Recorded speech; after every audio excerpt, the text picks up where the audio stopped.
In our Sunrise Smart Start, the mother of a 12-year-old girl shot Monday night describes the horrifying scene, which began as a vigil for a teenager who was shot and killed in that same spot over the summer. The bullet sent into the crowd struck 3 people, a 12-year-old girl, a 16-year-old girl, and a 20-year-old City Hall employee. All 3 are in the hospital now. Kiana Junius is the mother of the 12-year-old victim, and when her daughter was bleeding in front of her, she begged her not to die. And I had to tell her, baby, I'm not going to let you die, you know? I'm not going to let you die. She wanted her sister, you know, she was out there too. Police want to remind you that if you call 311 or 911 with information, you can remain anonymous. Mayor Malik Evans says if you plan on having a celebration of life for a homicide victim, to let RPD know and they can provide a presence in the area. And a father is pleading with the Rochester City School District to help his daughter, who's receiving threats and hasn't been to school since last week. Daniel Greathouse says his daughter Katura did what she was taught to do. She told school leaders of a gun that was found inside Dr. Alice Holloway Young Middle School. As a result, 2 13-year-old boys were charged with criminal possession of a weapon. Her father Daniel says they immediately requested a transfer, but it does not seem to be a priority for the school district. I really just want her to be able to focus and not have to worry about, you know, coming to school and somebody gonna jump on her because of her speaking out, because that could have went a whole different way. Like, it could have been a whole different situation. Like, it could have been where people got shot up and, you know, then you would have wished you said something. And we did reach out to the school district for comment, but we have not heard back. The man accused of a gunfight on North Clinton Avenue that ended with a 3-year-old shot has now been tied to a murder by police from early September. Police tell us Travis Lewis shot and killed 24-year-old Isaiah Fleming on September 5th at a convenience store on Joseph Avenue in the city. Around 3 weeks later, Lewis was arrested following a separate shooting on North Clinton Avenue, this one injuring a 3-year-old. At the time of both shootings, Lewis was out of custody pending sentencing for another shooting he was convicted of from last May. He's now facing several charges, including second-degree murder. A St. John Fisher University student studying abroad in France has been reported missing. The student is Kenneth DeLand. The university says his host family and the American Institute for Foreign Study are working with law enforcement, and a search is underway. In a statement, the university said, quote, "University officials have been in contact with his family and will work with AIFS, our study abroad partner, to provide support for them during this time. The university is doing everything it can to assist in the investigation."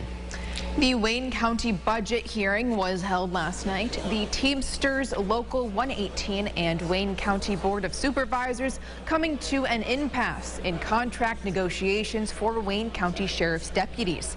The union declaring the impasse during the 9th negotiation session due to them being at odds with the county about wages. The union claims the Wayne County Sheriff's deputies have the lowest wages of all surrounding counties. In our Health Watch now, pharmacies are seeing an ongoing shortage of amoxicillin. That's an antibiotic that's prescribed to treat bacterial infections. That's due to the variety of illnesses circulating right now, and according to owners of a local pharmacy in Irondequoit, demand for the drug was already high and it's only getting worse. To combat the issue, Johnson & Johnson says the company will maximize production and keep facilities running 24/7 to provide access to products in need. One local organization is making an impact in the world of medicine. Professionals at the Finger Lakes Clinical Research Lab working on a new study aimed at increasing the longevity of COVID boosters. The project is funded by pharmaceutical sponsors, but organizations for the study were hand-picked. The Finger Lakes facility is one of only 10 chosen across the nation to be a part of the project, and they attribute this to their previous work on COVID treatments. Today is the 81st anniversary of the attacks on Pearl Harbor. The Japanese assault of the Hawaiian Naval Base signaled the start of the United States involvement in World War II. Over 2,000 Americans lost their lives in what will forever be a day of infamy. The public is invited to the Rochester Yacht Club this morning at 7:50 for a ceremony remembering those who lost their lives on that day. Certainly an important day to remember.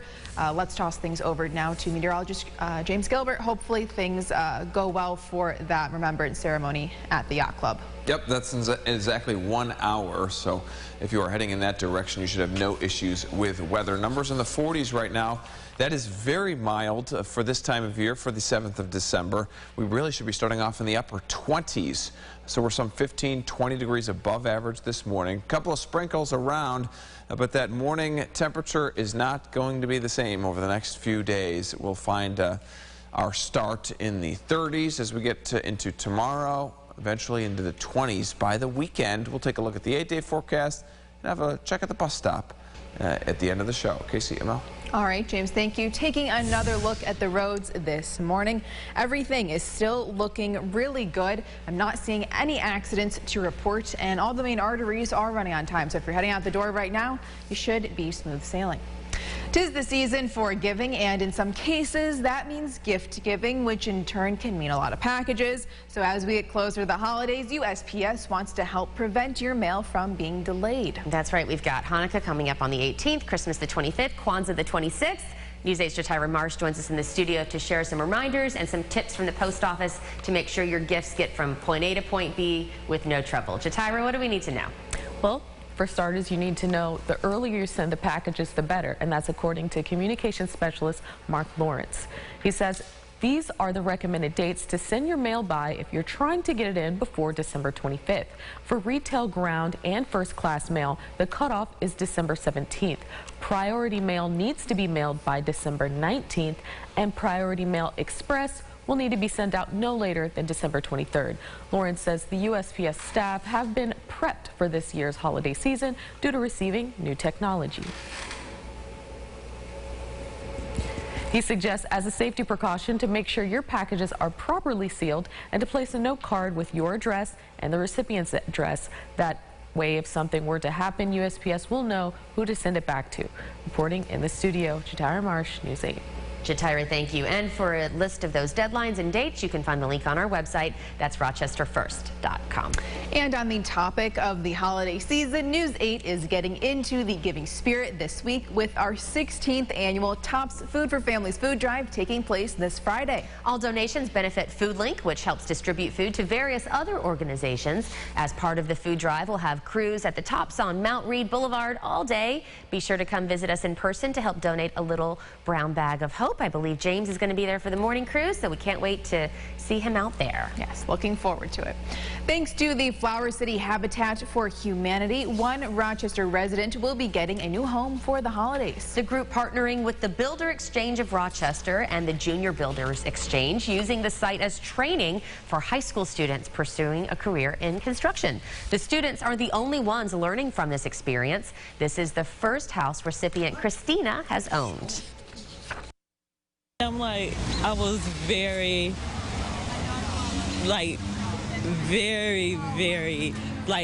my heart goes out to construction workers because I couldn't do it constantly, what they put into it. It was very, learning-wise, it was very great. Contractors from around the region volunteered their time on this project. Materials and funding coming from the Builders Exchange of Rochester. That's right. No issues at the bus stop. Numbers in the 40s. It's very warm out there. I didn't even go winter jacket this morning. I went to kind of that medium jacket. An isolated shower around. We're still in the 40s this afternoon. Clouds hanging out with us through the day, but maybe enjoy the warmth. We've got cooler air coming in tonight into tomorrow. Nothing coming down from the sky, I don't think, Thursday or even Friday there as well. Maybe just a drop or two. That's why I've got that 20% chance in there. Keeping an eye for the second part of the weekend. I think Sunday is our next chance for some rain and snow.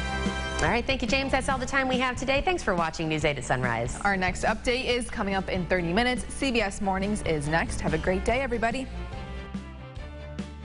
Follow News 8 wherever you are on RochesterFirst.com, Facebook, Twitter, and on our app for news and weather.